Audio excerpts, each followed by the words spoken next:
The 1970s should have been the decade when British sports cars disappeared. Industrial strikes, fuel crises, and economic turmoil gripped the nation. Yet in workshops and factory floors across England, engineers built some of the fastest, most technically advanced machines Britain had ever produced.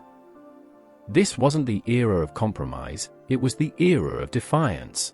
From turbocharged saloons to hand-built supercars, these 10 cars delivered performance figures that rivaled anything from Italy or Germany. We're measuring outright speed, power output, and engineering ambition. These weren't just quick, they were genuinely rapid machines that challenged global benchmarks. If you appreciate British automotive engineering at its most determined, hit that like button and subscribe to Britain Rewind. This is the countdown of Britain's fastest sports cars of the 1970s, ranked by top speed and performance capability. And I guarantee, number 1 will surprise you. Number 10, Lotus Europa Twin Cam Special. At number 10, the Lotus Europa Twin Cam Special achieved 121 miles per hour from just 1,558 cubic centimeters. Launched in 1971 from Hethel in Norfolk, this was Colin Chapman's philosophy-made metal, lightness above all else. The mid-mounted twin-cam engine produced 126 brake horsepower, fed through a Renault transaxle, driving a car that weighed barely 680 kilograms. Behind the wheel, steering was immediate, throttle response was sharp, and the handling balance was unlike anything in its price bracket. It sold modestly but proved that a small-capacity engine in a featherweight chassis could embarrass far larger machinery. The Europa reached 121 miles per hour not through brute force but through engineering discipline. It was Lotus at its purest, uncompromising, technical, and devastatingly quick in the right hands. Number 9, TVR 3000M. Number 9 is the TVR 3000M, which hit 125 miles per hour using Ford's 3.0-litre Essex V6. Built in Blackpool from 1972, this was TVR's vision of affordable performance without corporate constraint. The Essex engine delivered 138 brake horsepower in a fiberglass body that weighed under 900 kilograms, giving sharp acceleration and a top speed that caught larger GT cars off guard. Inside, there were no driver aids, no sound insulation, and no apology for the raw mechanical character. TVR sold these to enthusiasts who wanted involvement, not refinement. The 3000M proved popular in Britain and found a market abroad, demonstrating that small-volume manufacturers could compete on speed without resorting to complex engineering.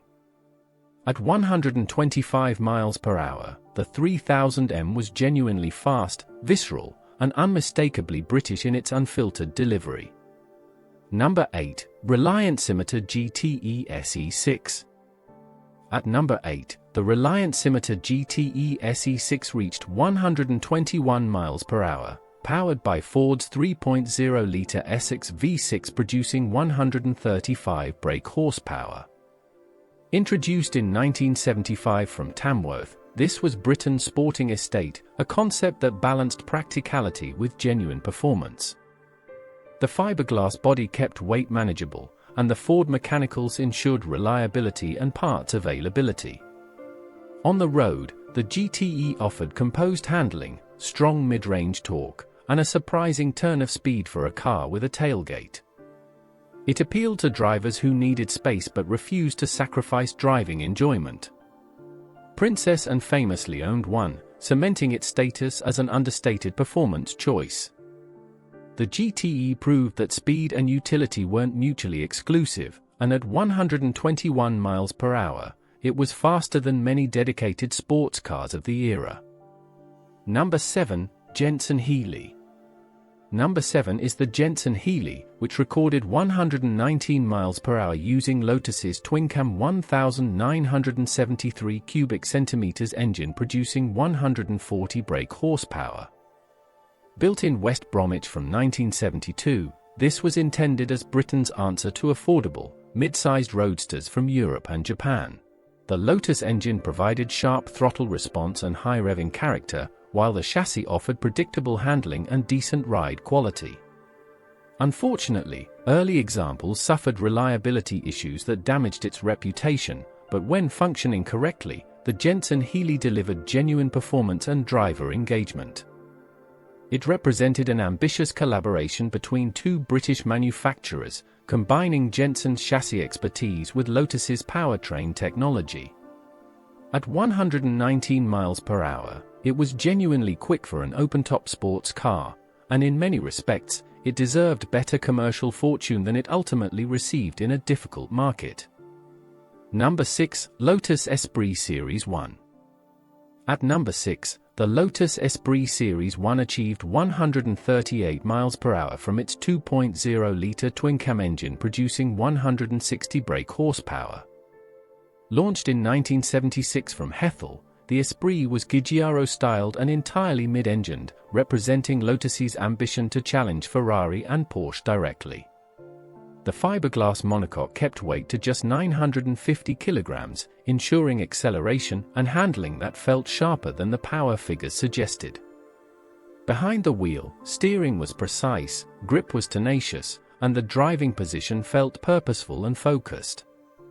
Early examples had minor quality issues, but the engineering concept was unquestionable. This was a true supercar layout executed by British engineers on a limited budget. At 138 miles per hour, the Esprit delivered genuine exotic car performance and proved that Lotus could compete internationally at the highest level of sports car design. Number 5. TVR Turbo. Number 5 is the TVR Turbo, which reached 138 miles per hour using a turbocharged version of the 3.0-liter Ford V8, producing 230 brake horsepower.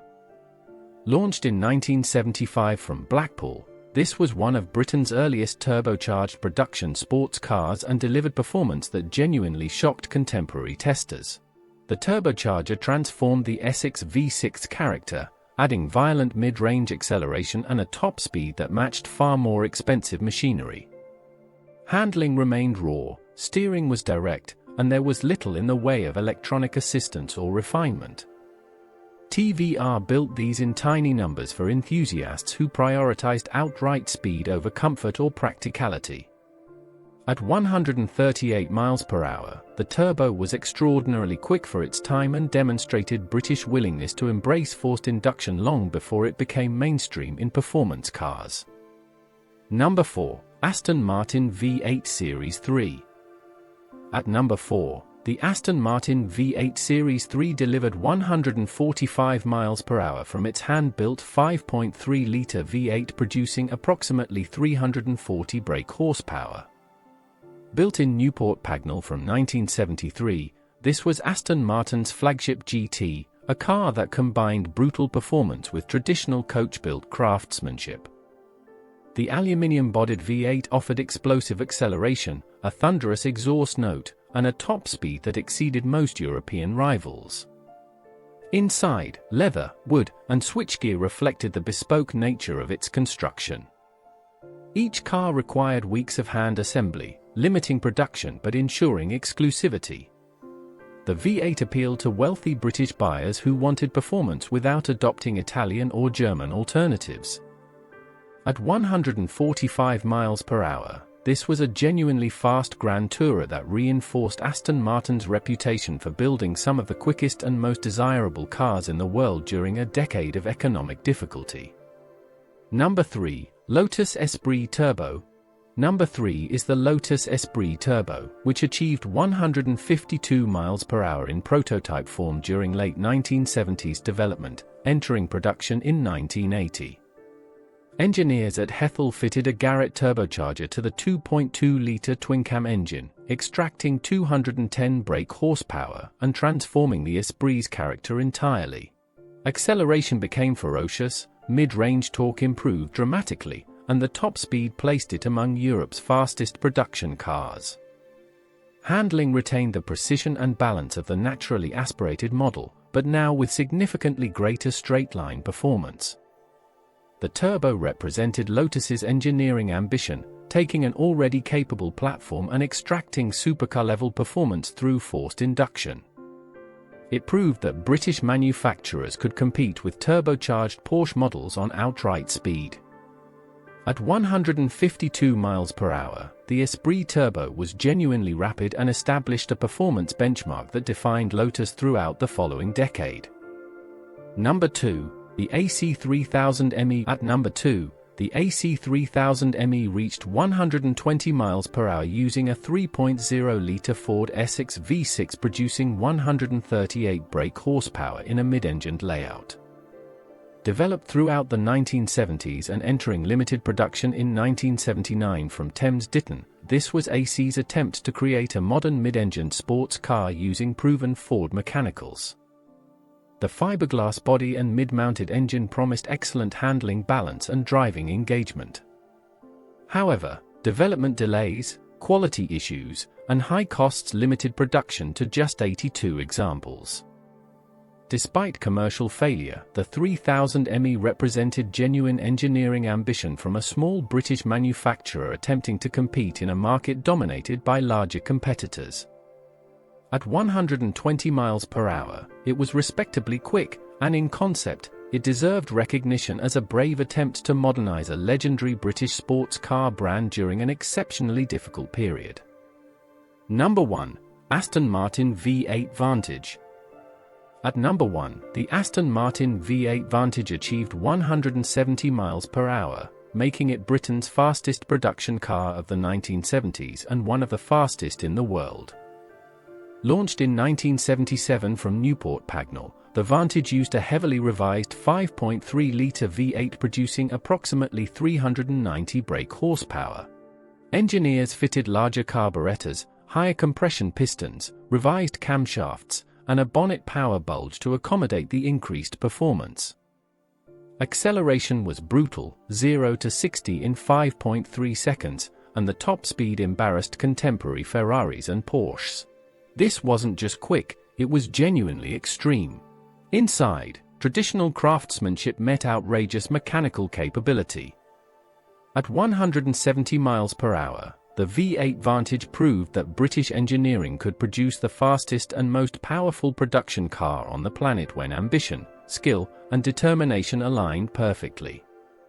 These 10 cars proved that British engineering thrived under pressure. The 1970s brought economic uncertainty, industrial unrest, and global competition, yet workshops across England built machines that challenged the fastest cars from Italy, Germany, and America. From Lotus's lightweight philosophy to Aston Martin's hand-built power, these weren't compromises, they were statements of intent. Speed, precision, and engineering ambition defined this decade, even when circumstances suggested retreat. If you enjoyed this countdown, hit that like button, subscribe to Britain Rewind, and let us know in the comments which 1970s British sports car you'd choose. This is Britain Rewind, celebrating the speed, skill, and determination that built Britain's fastest. Thanks for watching. I'll see you in the next video.